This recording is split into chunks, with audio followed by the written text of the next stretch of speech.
चलिए तब आपको एक बार फिर से सीधे उदयपुर लिए चलते हैं। क्या कुछ कह रहे गृह मंत्री अमित शाह, सुनते हैं।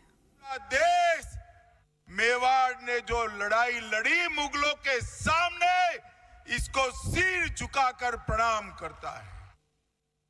आज इस देश में हम गौरव के साथ, सम्मान के साथ जी रहे हैं, तो मेवाड़ के शूरवीरों का बलिदान और उनका संघर्ष एकमात्र वही से इतिहास ने अपनी करवट बदली थी। मैं आज यहां आया हूं तब पन्ना दाई का बलिदान और मीराबाई की भक्ति आंदोलन को भी प्रणाम कर कर मेरी बात की शुरुआत करता हूं। सबसे पहले मैं वीरों की भूमि राजस्थान की पूरी जनता का भारतीय जनता पार्टी की ओर से हृदय से धन्यवाद करना चाहता हूं। हम 2014 में राजस्थान के सामने आए, आपने सभी की सभी सीटें मोदी जी की झोली में डाल दी। हम 2019 में आए, आपने सभी की सभी सीटें मोदी जी की झोली में डाली, और अभी अभी चुनाव हुआ, इस चुनाव में भी भजनलाल के नेतृत्व में पूर्ण बहुमत की भारतीय जनता पार्टी की सरकार बना दी। ये राजस्थान का संगठन, ये राजस्थान भारतीय जनता पार्टी पूरे देश के सभी प्रदेश यूनिटों में सबसे अच्छा संगठन का जानकार अगर कोई एक प्रदेश है तो ये मेरा राजस्थान का प्रदेश है। यहां पर सुंदर सिंह भंडारी जी ने दधीची की तरह अपनी हड्डियां गलाकर यहां पर भाजपा की नींव डाली।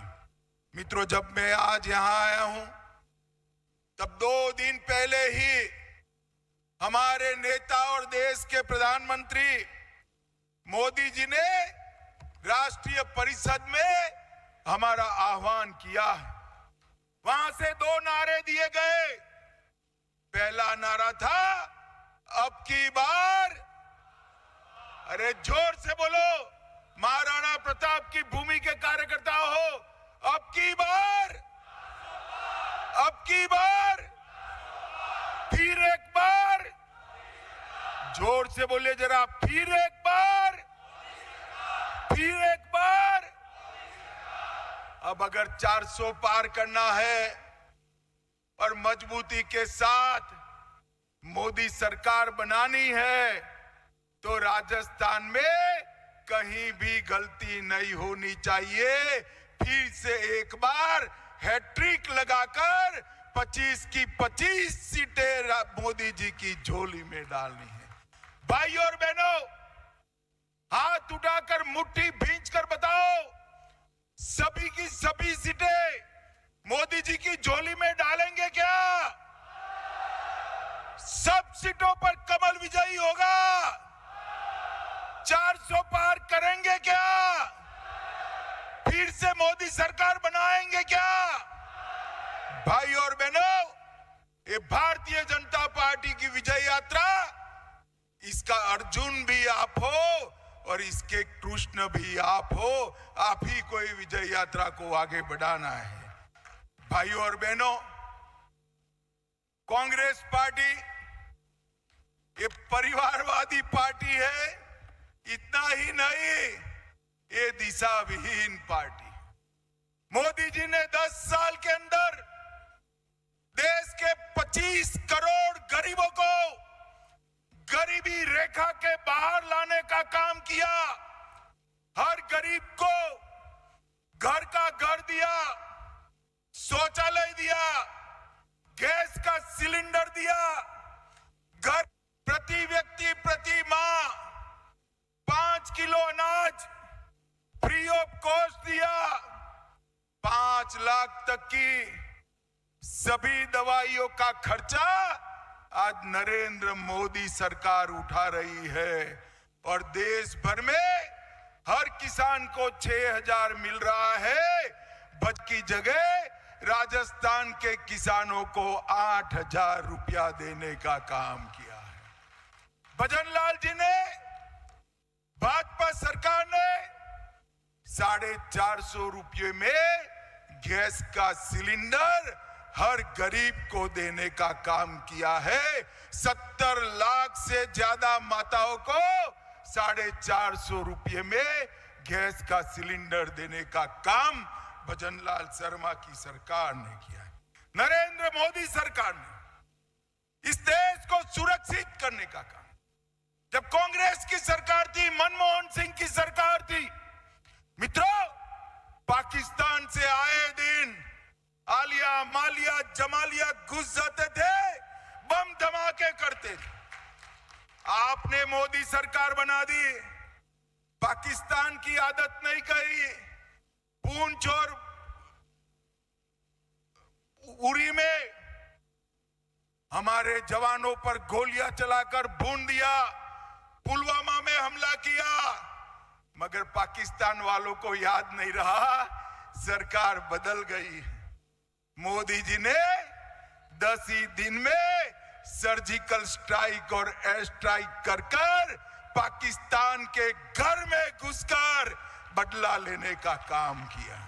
और मित्रों, आज वो कश्मीर, जिस कश्मीर के लिए श्यामा प्रसाद मुखर्जी ने अपने जीवन का बलिदान दिया, हम कहते थे जहां हुए बलिदान मुखर्जी वो कश्मीर, धारा 370।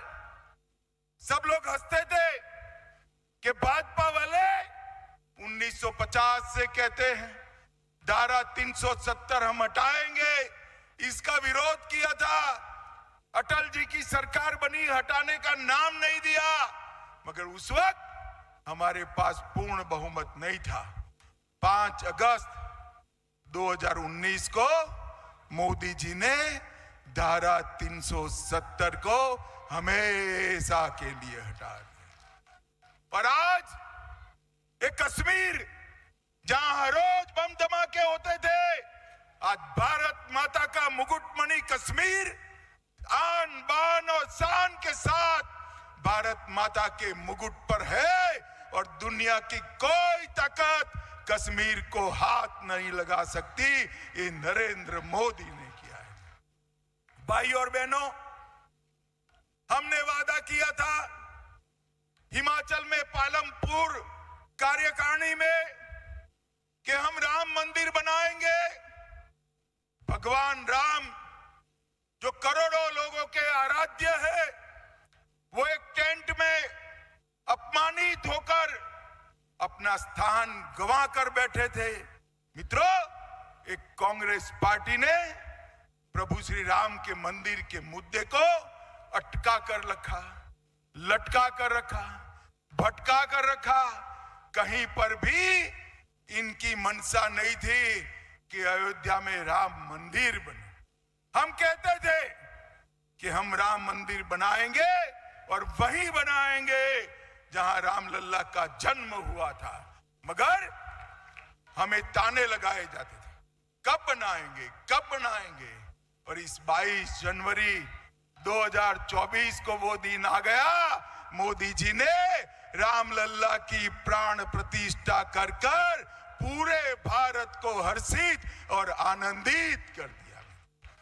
और एक कांग्रेस पार्टी जब रामलल्ला का मंदिर बना, तब कांग्रेस पार्टी एक कार्यक्रम का बहिष्कार करी। मोदी जी के 10 साल, भारत के गौरव के 10 साल, मोदी जी के 10 साल, गरीब कल्याण के 10 साल, और मोदी जी के 10 साल ये भारत के उत्कर्ष और विकास